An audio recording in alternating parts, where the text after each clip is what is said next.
नमस्कार मित्रों, मैं वंदना चौधरी आप सभी का स्वागत करती हूँ अपने YouTube चैनल पर। आज हम एनसीईआरटी के 9th क्लास के रसखान कवि के जो सवैये हैं उनके प्रश्न उत्तर का आज हम सॉल्यूशन करेंगे, उनको आज हम सॉल्व करेंगे। तो चलिए शुरू करते हैं। तो पहला प्रश्न है कि ब्रज के प्रति कवि का प्रेम किन किन रूपों में अभिव्यक्त हुआ है।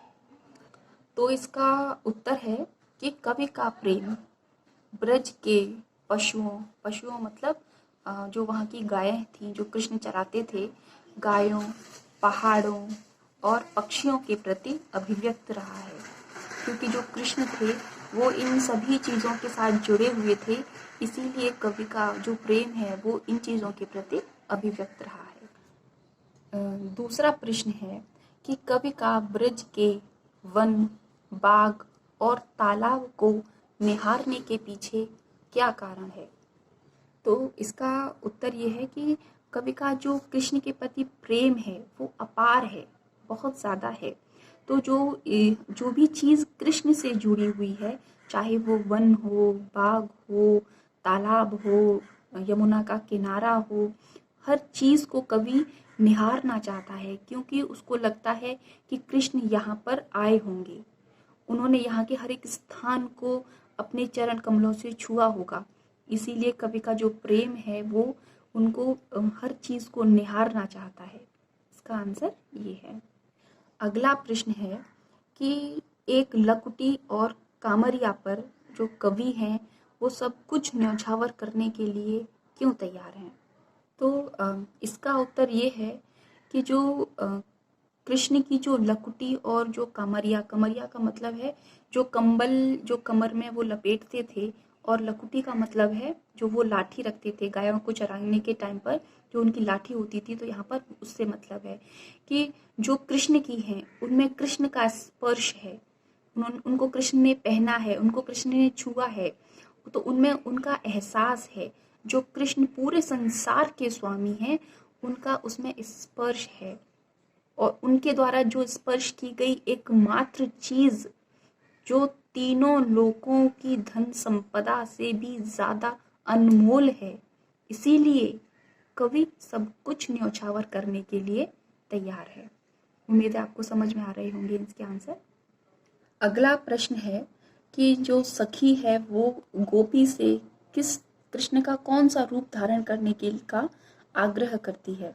तो इसका उत्तर है कि सखी ने गोपी से कृष्ण के जो रूप है उसमें जो कृष्ण मोर पंख पहनते थे तो मोर पंख पहनने के लिए कहा, गुंजन फूल की जो माला है उसको पहनने के लिए कहा, और कृष्ण जो पीतांबर पीला वस्त्र धारण करते थे उसको भी पहनने के लिए कहा, और उनकी जो लाठी थी वो लकुटी रखते थे, और जो गाय चराते थे तो वो पूरा एक शदम वेश जो था वो कृष्ण का उसने रखने के लिए कहा, क्योंकि वो ये चाहती थी कि कृष्ण का भले ही वो कृष्ण तो है नहीं, इसीलिए छदम वेश ही अगर वो रखेंगी तो उनको ये आभास होगा कि कृष्ण उनके साथ हैं। तो इस तरह का उन्होंने इच्छा प्रकट की। अगला जो प्रश्न है वो ये है कि जो कवि हैं वो पक्षी, पहाड़ और पशु के रूप में जो उसका कृष्ण का जो सानिध्य है वो क्यों प्राप्त करना चाहते हैं।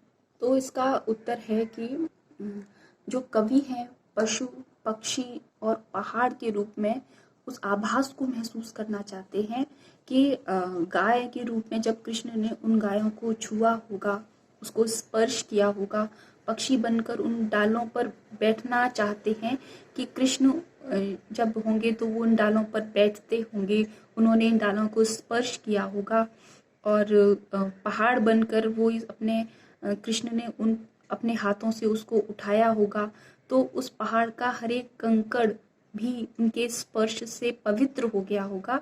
तो वो इस चीज को महसूस करना चाहते हैं, जिन जिन चीजों को कृष्ण ने छुआ है वो उन सभी चीजों को अपना मतलब सानिध्य प्राप्त करना चाहते हैं कि मुझे भी उन चीजों का सुख हो, एहसास हो उस चीज का। तो इसका आंसर ये है। तो अगला प्रश्न ये है कि चौथे सवैये के अनुसार जो गोपियां हैं वो अपने आप को विवश क्यों पाती हैं, क्यों विवश हो जाती हैं वो, तो प्रश्न ये है।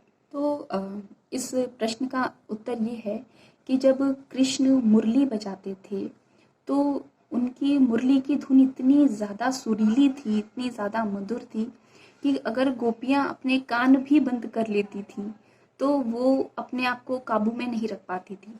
और बांसुरी बजाते समय जो कृष्ण की जो छवि थी वो इतनी मनमोहिनी थी कि गोपियाँ उस धुन को सुनकर और उस उनके मनमोहक रूप को देखकर इतनी ज़्यादा विवश हो जाती थी कि उनको उनकी भावनाओं पर काबू ही नहीं रहता था। उनका जो शरीर है, जो उनका मन है, वो उनके वश में ही नहीं था। तो इसीलिए इसका आंसर ये है कि इसीलिए गोपियाँ विवश हो जाती थी कृष्ण की मुरली की धुन सुनकर। नेक्स्ट क्वेश्चन है कि एक पद की लाइन दी हुई है, उसमें यह है कि कौटिक एक कल धोत के धाम करील के कुंजन ऊपर वारो। इसका आप अगर डीपली इसका अर्थ देखना चाहते हैं तो मेरी इसकी पुरानी वीडियो है रसखान की, आप उसे पूरा रसखान कवि के जो पूरे सवैये हैं उन सबका अर्थ दिया हुआ है। और चूंकि मैं अभी सॉल्यूशन कर रही हूँ इसलिए मैं इसका बता देती हूँ। यहाँ पर रसखान कवि ये कहना चाहते हैं कि कौटिक माने करोड़ों, कौटिक एक कल धौत के धाम, कर धौत माने होता है सोने के, धाम माने महल, कि करोड़ों सोने के महल भी अगर मुझे मिल जाएं तो करील के कुंजन ऊपर वारो। तो करील माने होता है कांटेदार झाड़ियां, कुंजन माने होते हैं वन। तो वो कह रहे हैं कि अगर मुझे कृष्ण के द्वारा जो वो जहाँ घूमते थे, जो कुंजन थे, वन थे, कटीली झाड़ियां थी, वो जहाँ पर वो घूमते थे उसके बदले में अगर मुझे सोने के करोड़ों धाम भी मिलें तो भी मैं उन करोड़ों धामों को नहीं लूंगा। क्योंकि जहाँ पर श्री कृष्ण का वास हो, जहाँ कृष्ण रहे हों, तो वो तो उस अपार संपदा से भी ज्यादा अनमोल है। तो इस पंक्ति का ये भाव है। अगली पंक्ति जो है उसका वो ये है कि माई रिवा मन मुख की मुस्कान संभाले न जय है, न जय है, न जय है। इसका शाब्दिक अर्थ ये है कि जो गोपियां हैं जब कृष्ण मुरली बजाते हैं तो उनके जो मुखमंडल पर जो तेज होता है, उनकी जो मुस्कान होती है, वो गोपियां कह रही हैं गांव वालों से, अपनी माँ से, सबसे कह रही हैं कि वो जो मुस्कान होती है, जो कृष्ण का रूप होता है, वो हमसे संभाले नहीं संभलता है, क्योंकि उसमें अपार सुख है, उस मुरली की धुन में अपार सुख है और कृष्ण के उस रूप में इतना ज़्यादा आकर्षण है, खिंचाव है कि हम अपने आप को भी रोक नहीं पाते। इसका अर्थ ये है। अगला जो प्रश्न है वो ये है, कालिंदी कूल कदम्ब की डारन में कौन सा अलंकार है। तो इस पद में है, जैसे कालिंदी में क, कूल में क, कदम्ब में क और डारन में तो ड है। तो जहाँ पर क वर्ण की आवृत्ति या जहाँ पर किसी भी वर्ण की आवृत्ति बार बार होती है तो वहां पर अनुप्रास अलंकार होता है, इसीलिए इस पद में अनुप्रास अलंकार है। क क क की आवृत्ति बार बार हुई है। तो उम्मीद है आपको सारे सॉल्यूशन मिल गए होंगे। और अगर आपको इसका पूरा अर्थ देखना है तो आप मेरी वीडियो में जाकर देख सकते हैं, जिसमें मैंने सवैये के सारे अर्थ बहुत ही अच्छे से डीपली समझाए हैं विद मीनिंग। इसमें मीनिंग भी आपको मिल जाएंगे, तो आप मेरी पुरानी वीडियो देख सकते हैं। और अगर आपको कोई भी डाउट है तो आप मुझे कमेंट बॉक्स में लिख सकते हैं। और अगर आपको मेरी वीडियो अच्छी लगे तो प्लीज़ लाइक कीजिए, कमेंट कीजिए और अपने दोस्तों को, जो आपकी क्लासमेट्स हैं, उनको शेयर कीजिए ताकि उनको भी इन चीज़ों को समझने में आसानी हो। तो बहुत बहुत धन्यवाद। थैंक यू सो मच मेरी वीडियो को देखने के लिए। नमस्कार।